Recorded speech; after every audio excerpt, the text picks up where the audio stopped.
Moi drodzy, jeszcze też parę słów od nas. Tak jak wspominałem wcześniej, jesteśmy totalnie inicjatywą Oddolną Obywateli. Nie popieramy żadnej partii, dlatego mamy tutaj loga wszystkich partii i chcieliśmy je wam pokazać i podrzeć, bo uważamy, że każda z tych partii po prostu się nie nadaje. Oni wszyscy, PSL było, wszyscy byli. I co zrobili? Gówno zrobili. SLD było i co zrobiło? Gówno zrobiło, tak? Komuniści! Polska jest najważniejsza. Kolejny odczep z PiS-u, który był.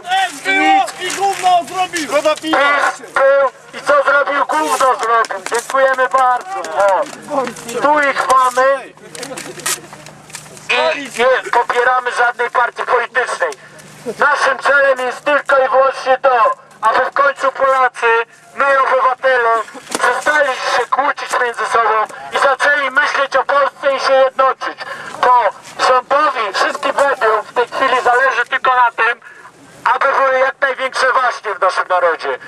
A naszym celem tej inicjatywy jest zjednoczenie Polaków.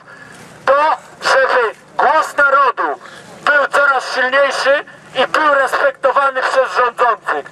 To, żeby rządzący w końcu zaczęli się liczyć z naszym głosem, a nie lali na nas i mieli nas w nosie.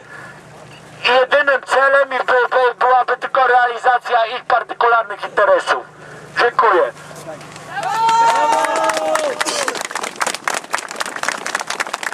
Raz, dwa.